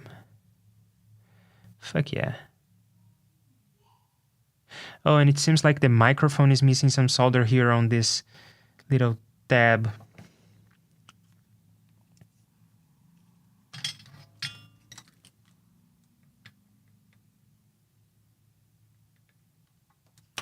Now it's a huge blob.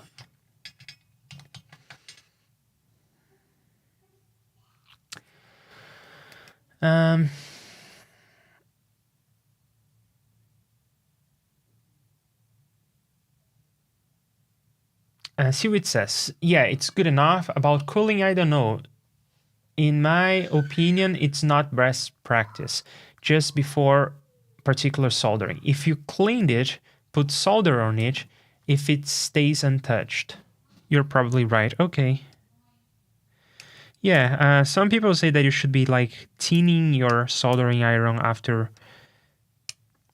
It depends, but like so many solders, you tin the thing again. You even have like soldering paste and everything.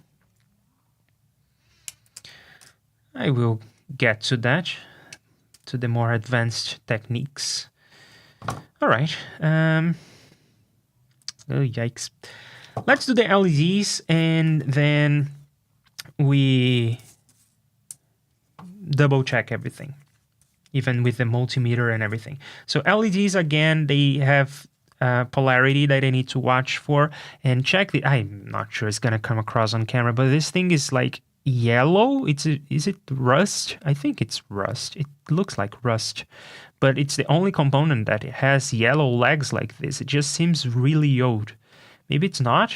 I mean, it is old, but what I'm saying is maybe new components have these sorts of, I'm gonna say like corrosion.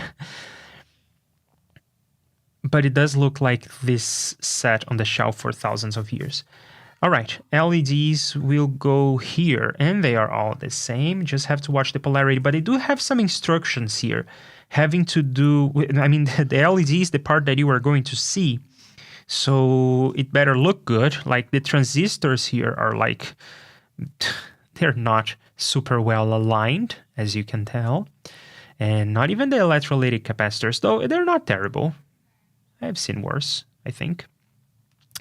But anyway, you do want to make sure that the LEDs are going to look nice. So I think what they are recommending is that, I guess, first you put the LEDs on the PCB just so you have the right orientation and everything, but then you put everything here on the enclosure so that they are sort of the same height. And they're sort of even recommending that you put it here first, but then it won't hold itself, will it? Oh, it will. Yes, awesome. But I need to look at the orientation first. So the long leg, I never remember. The long leg is the positive and the short leg is the negative. There is also this little mark that will not be captured by the camera. But there is a little mark here. It's not a full circle. There is a little mark on the negative. Also, the negative is bigger. If you look inside the LED, the negative is bigger than the positive. So I know that is the negative. So the shorter leg is the negative. And over here on the PCB, the shorter leg, the PCB will go in the enclosure like this. So the shorter leg should be the one facing left on the camera.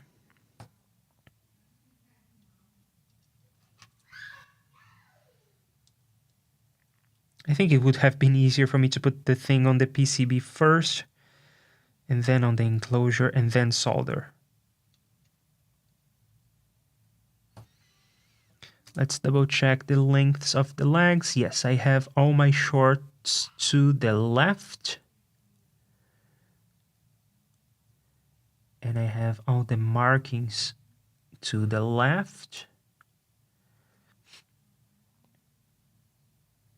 And then here we go.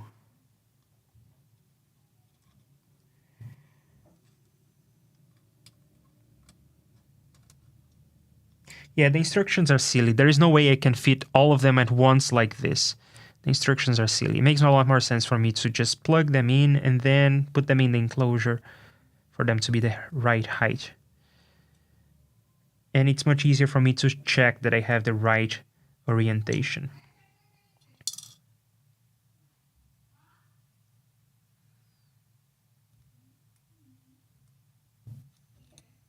And of course, I'm not bending the legs this time, right?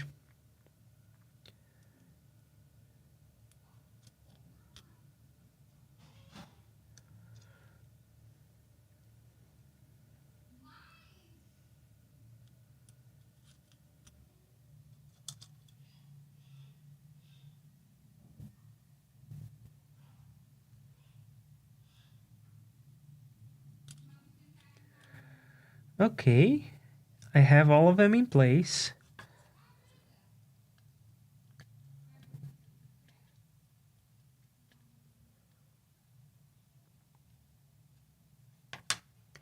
Guess what I'm gonna do is hold all their legs so that I can turn this around and put it in place.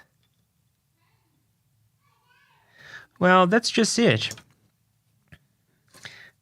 How is the PCB going to be in place if the PCB is supposed to go here?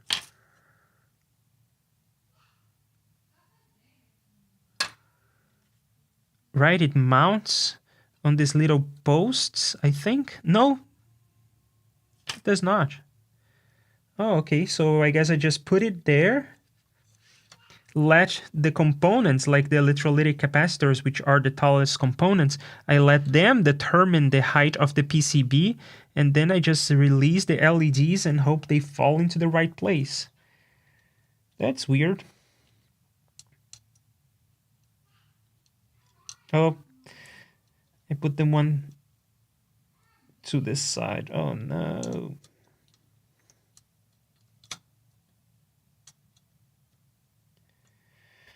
That is a very weird situation here, but I think it will work out.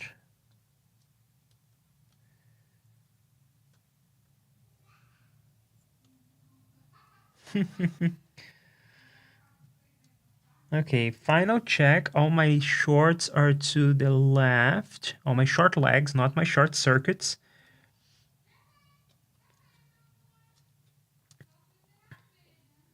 And the PCB is relatively flat, but it's wobbly. Am I missing something? Do they want me to do something different here? It doesn't seem like it. It seems like I have everything in place. Weird.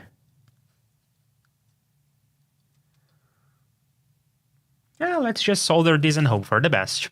What do you all have to say before I do? Maybe you are fixing my wrongs here. Um,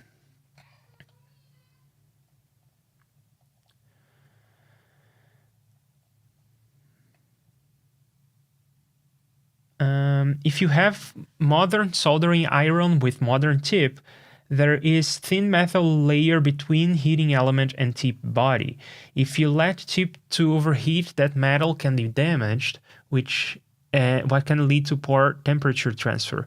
But probably it's a complicated things for newbies at soldering. Yeah, people say that you should get a good soldering station. You shouldn't just save money.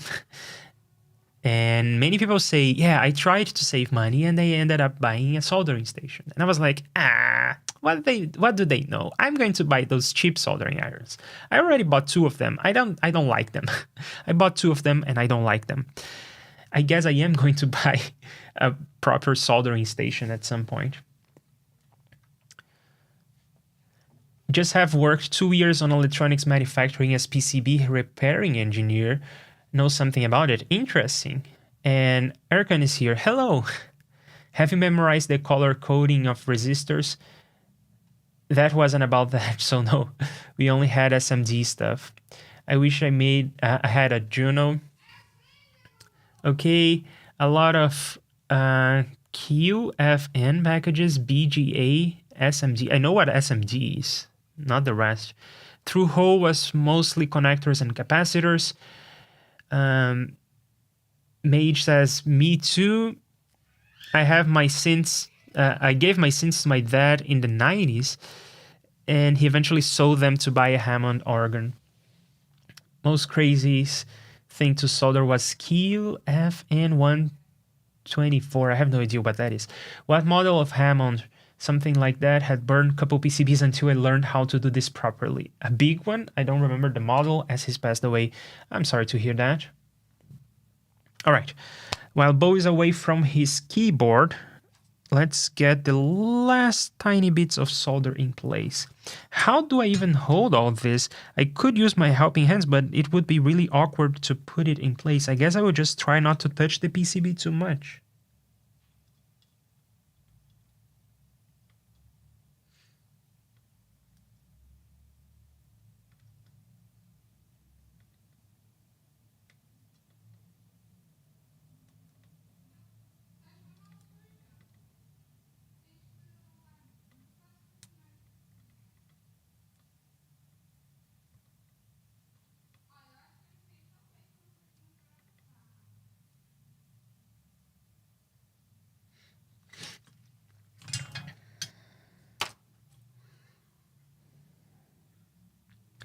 This is awesome. I think I did much better than I was expecting to do. It doesn't seem like any of them bridged. The joints look okay. There is one that I'm not happy about. And probably the positioning is all over the place. Whatever. Let's trim the lengths. You only live once.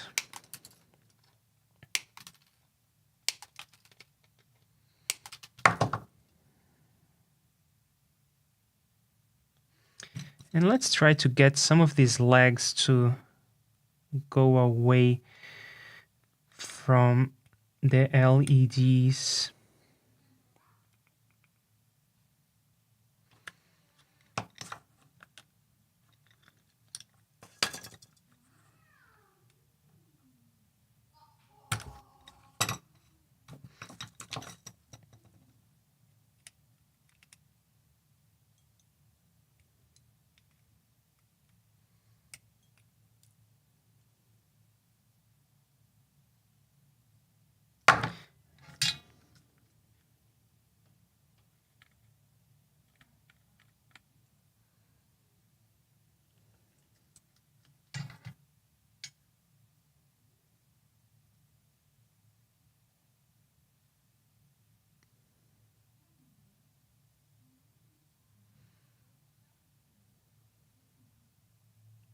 Some of these are like textbook what you're not supposed to do.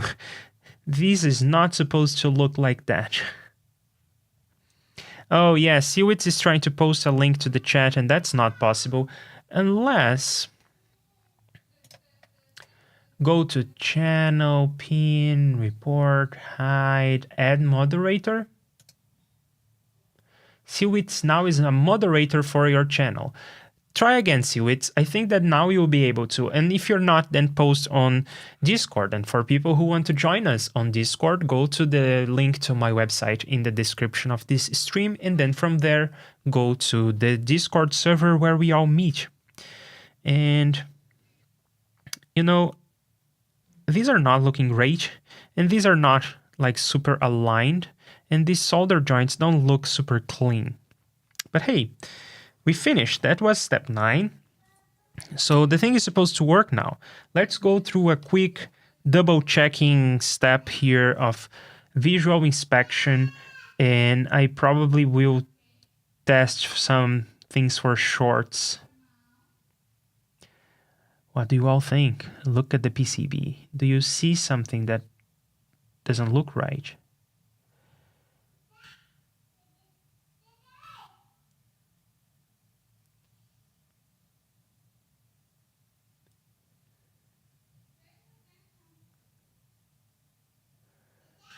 Probably the most concerning part for me is the LEDs, actually.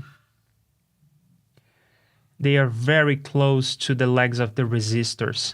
Oh, Seawitz was able to post a link. Awesome.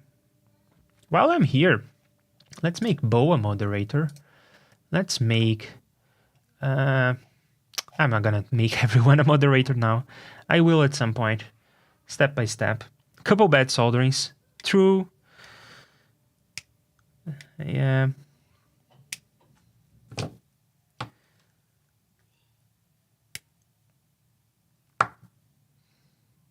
Yeah, these are bothering me. First, because some of them don't seem like they're making contact, and because I bent the legs of the resistors, now they're trying to touch the legs of the LEDs, and as long as they don't touch, it's fine. But yeah, when I pass my finger through the contacts, I can feel some of them are wobbly. You don't want wobbly connections like that. Let's rework some of them.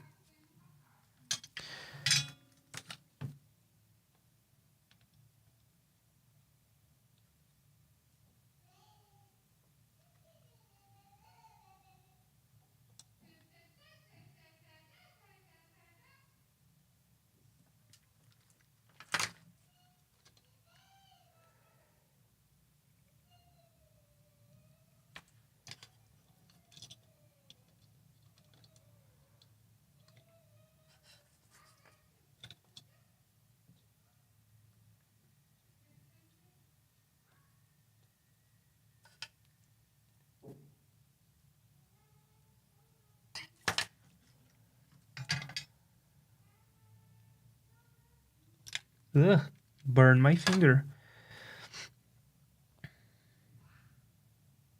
Better. Not good, but better than before.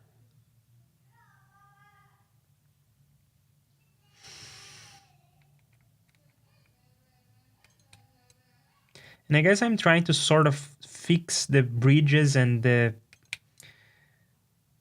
bad soldering with blobs of solder that are too large with the cutting tool, which is probably not what you should be doing. You probably should be desoldering and trying from scratch again. But I don't know. We'll see. If it works, it works. Yeah, let's get the good old multimeter here and test for continuity between the resistors and the LEDs.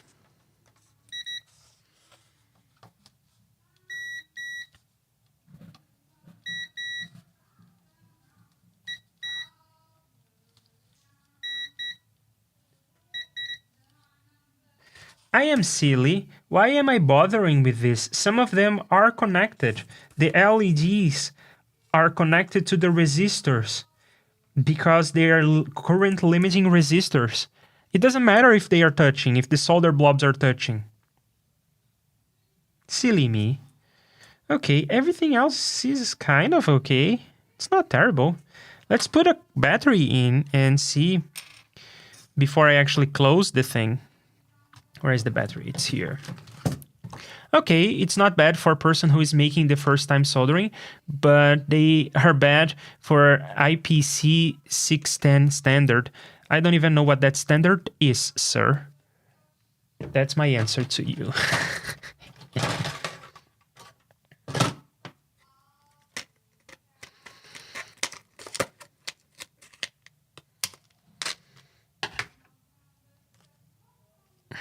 Why do manufacturers close these kinds of things in a way that is impossible to get them from the packaging? Why do they do that?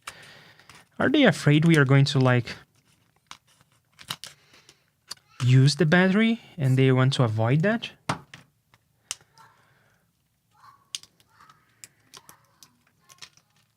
All right.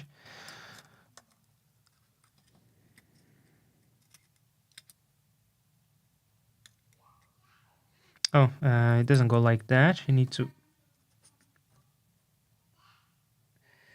open this thing from the side and slide it in, right? That's how it works, I think.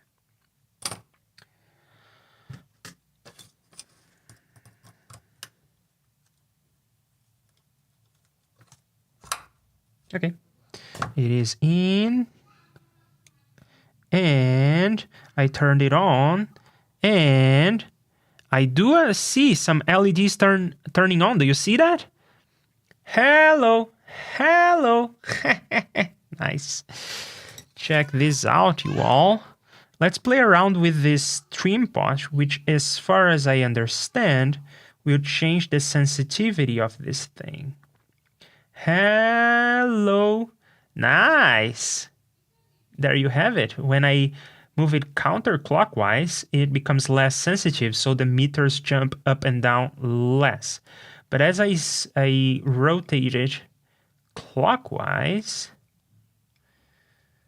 which is a bit tricky to do with this tool, let's put the thing that is supposed to go there. Let's put it in. Yeah, so as I turn it clockwise, it becomes more sensitive. Hello. Yeah, all 5 LEDs are turning off and on. This one doesn't seem to want to turn off at all, actually.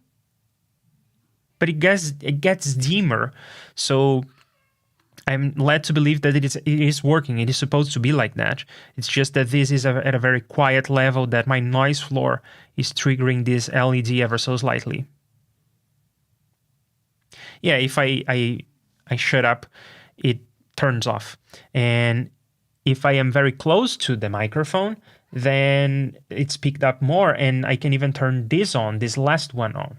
Hello. Hello.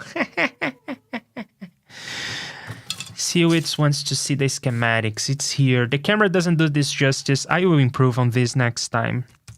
If you want, you can Google. It's very easy to find. You can Google for the manufacturer name and this MK146, and you will find the PDF, MK146. But here it is, ever so slightly. So there is the battery here, the microphone is here. There is these 2 transistors that are working as an amplifier, I think. And then the LEDs and the current limiting resistors. And there is a string of transistors connecting each LED to the next. And naturally, the resistors here go down in resistance as they go further away, because there is less signal going through them. I think that's how this works. Anyway, yeah, the disco will be impressed. Let's put this in the enclosure. Oh, I need to take this out and see what the finished piece will look like. Oh, the LEDs don't want to go in anymore. Oh, they went in. They went in. The LEDs are in. And it even comes with a belt clip, so you're supposed to use this on your belt as you go to the disco, which I'm amused by. Oh no, it won't close.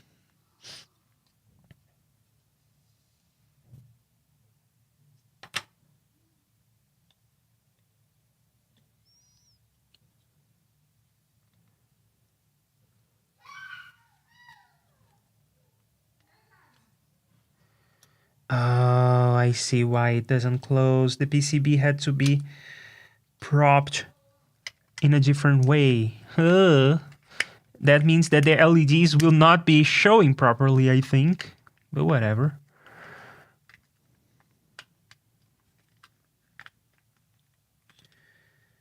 They will be like inside the enclosure a little bit. Ugh. This is not how it's supposed to go. I do have the two little screws. And let's just put it in.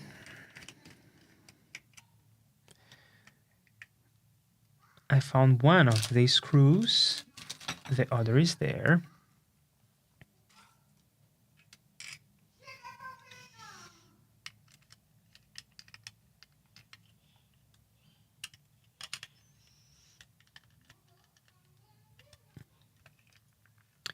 Oh, it's closing now. But I definitely did not do a good job in this whole LED situation, because I think that the PCB is not in the right place, so it kind of wobbles. I'll take it.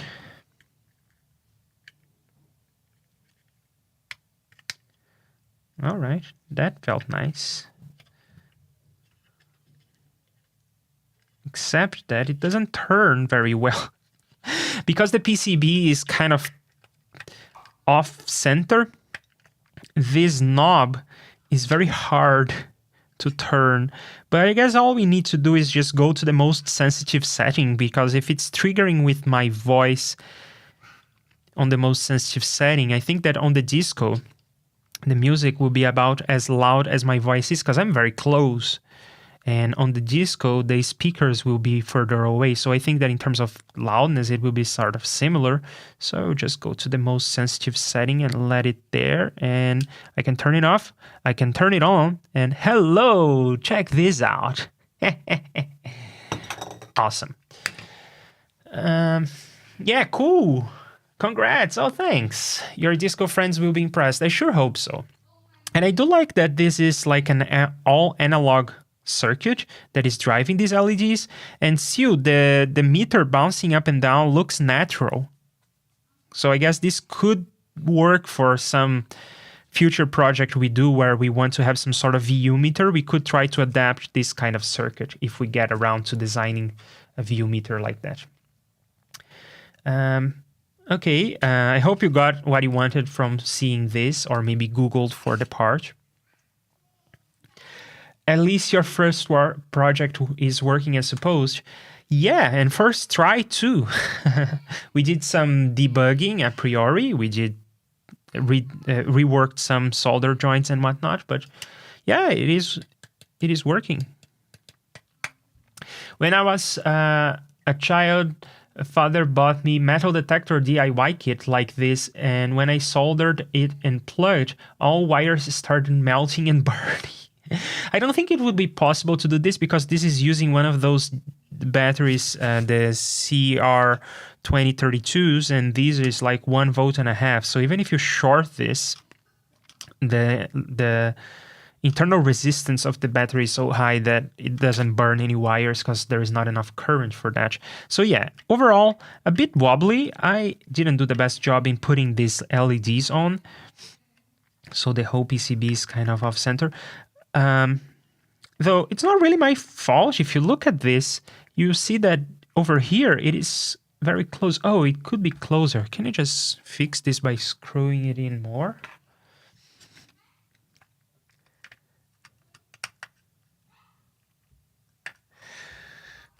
Yeah, maybe may fit the bill.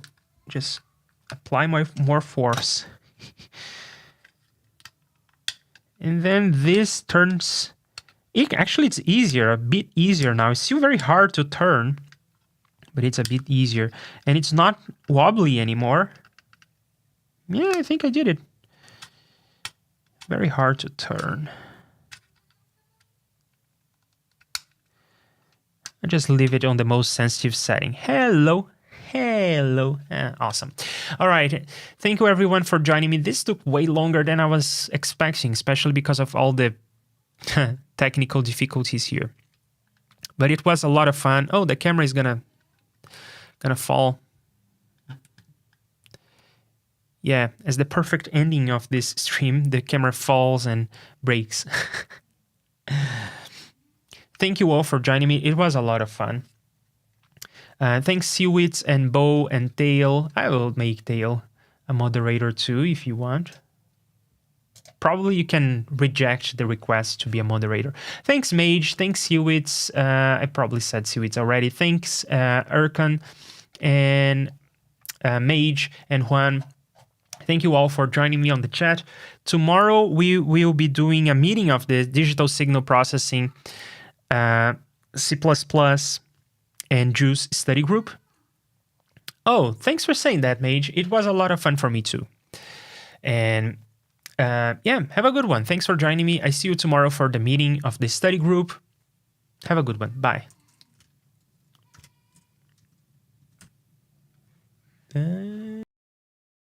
Thank you for watching the stream. You know how great it has been. Or maybe it sucked, and I am glad that you stuck with me. And soon we'll all be back together for some more coding or talking or chilling. The next time I'll be streaming.